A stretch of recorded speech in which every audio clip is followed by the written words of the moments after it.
Saudara dan saudari terkasih, Injil kita hari ini diambil dari Injil Markus bab 3 ayat 20 sampai 21. Kemudian Yesus masuk ke sebuah rumah, maka datanglah orang banyak berkerumun pula, sehingga makan pun mereka tidak dapat. Waktu kaum keluarganya mendengar hal itu, mereka datang hendak mengambil dia, sebab kata mereka, ia tidak waras lagi. Berbahagia orang yang mendengarkan sabda Tuhan dan tekun melaksanakannya. Sabdamu adalah jalan, kebenaran dan hidup kami.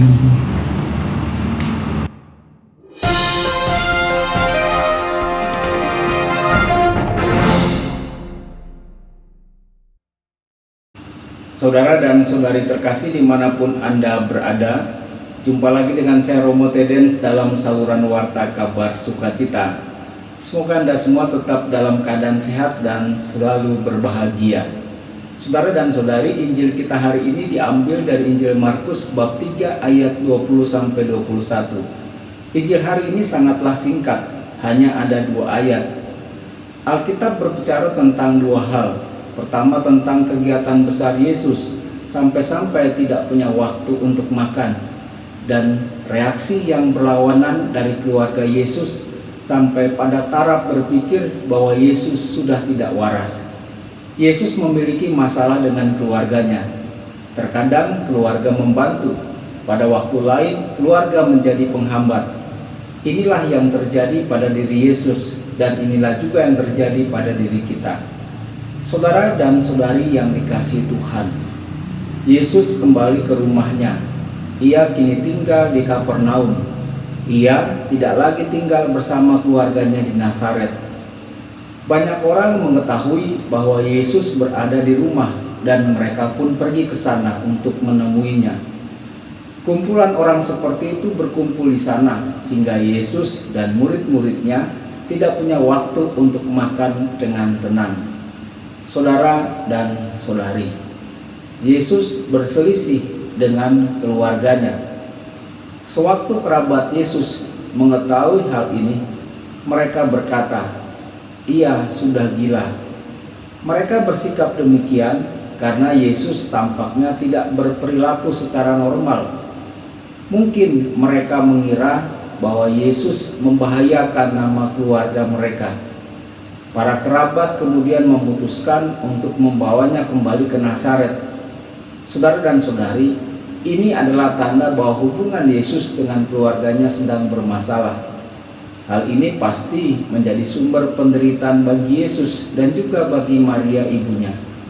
Saudara dan saudari, belakangan Markus mengisahkan seperti apa pertemuan Yesus dengan sanak saudaranya. Mereka tiba di rumah tempat Yesus tinggal. Mereka mungkin datang ke sana dari Nazaret. Jarak ke Kapernaum kira-kira 40 km. Ibunya bersama mereka. Mereka tidak dapat memasuki rumah karena ada banyak orang di pintu masuk.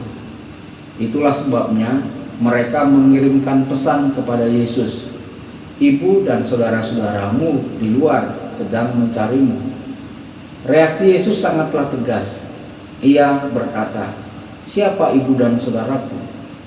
Dan ia sendiri menjawab sampai menuju kepada kumpulan orang yang berkumpul di sana atau di sekelilingnya. "Inilah ibuku dan saudaraku. Siapapun yang melakukan kehendak Bapa, mereka adalah saudara dan saudariku dan ibuku." Saudara dan saudari, Yesus memperluas makna keluarga. Yesus tidak membiarkan keluarga menjauhkan dirinya dari misinya. Saudara-saudari, refleksi pribadi bagi kita melalui firman Allah pada hari ini. Apakah keluarga membantu kita untuk berpartisipasi dalam masyarakat atau justru sebaliknya menjadi penghambat? Bagaimana kita memikul tanggung jawab dalam kehidupan bermasyarakat? Tuhan Yesus memberkati dan menyertai Anda semua. Sabda Allah adalah kebenaran. Sabda Allah adalah kehidupan. Mari kita mencintainya, mari kita menghayatinya. Ya Tuhan yang ku muliakan, sabdamu